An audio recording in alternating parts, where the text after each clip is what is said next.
So when we talk about expanding Black art into fine art spaces, what I mean is creating spaces that Black artists think of as spaces that are meant for them. And when we're talking about representation and activism, we are asking to see ourselves.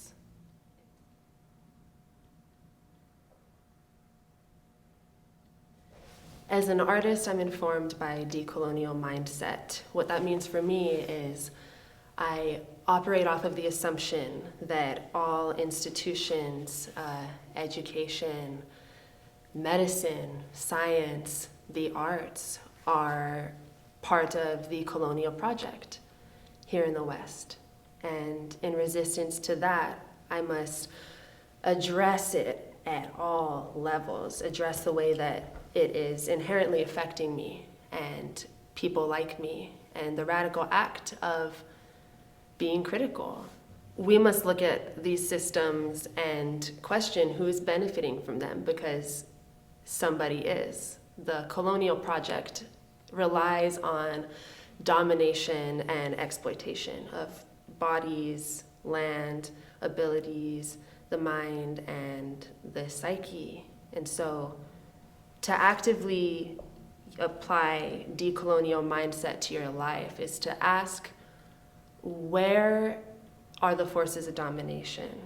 And to be critical of them, reject them, without asking what's going to replace them, because they will be replaced. Those forces will be replaced by our humanity and the artist that's within each of us, the creative within each of us, that we'll need to create a more sustainable world that doesn't rely on growth mindset and expansion, that a sustainability mindset that's helped Indigenous and Black people survive on this planet for literally thousands of years before the colonial project really came into full swing.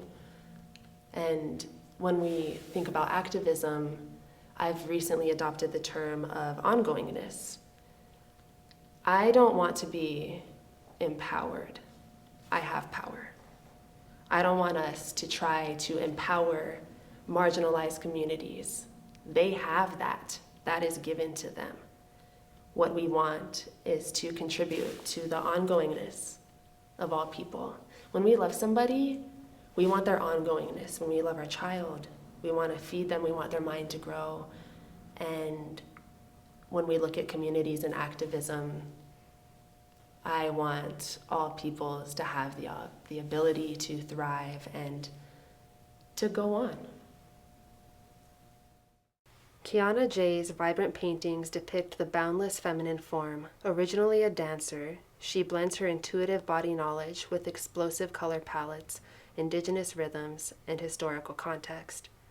Jay is a co-founder of the Friend Zone Collective and a member of the Palace Collective. Long Way Home is a song and aerial installation.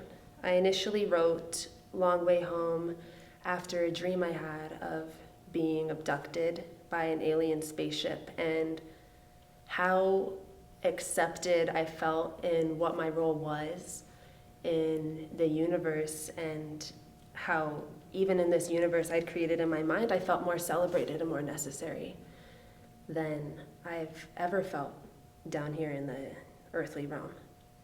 And when I started to do aerial silks more heavily back in April, I was made to think about, as I was hanging, I was made to think about how many Black bodies have hung free, like hung with no agency, with no freedom, stripped of privacy, stripped of humanity for white consumption. And there I was climbing these silks, feeling the extent of my ability, my physical ability and my physicality, but I can't unsee the photos of lynching. And when I look at them, I can't not see myself as the hanging body. And here I am being the hanging body.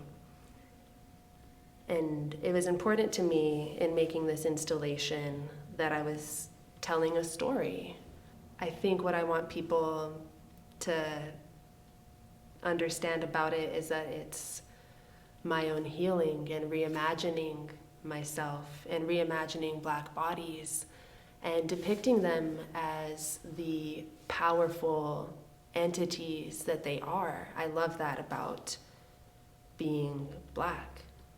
And I want every little Black girl to see that her strength and her resilience is something to be celebrated at all times.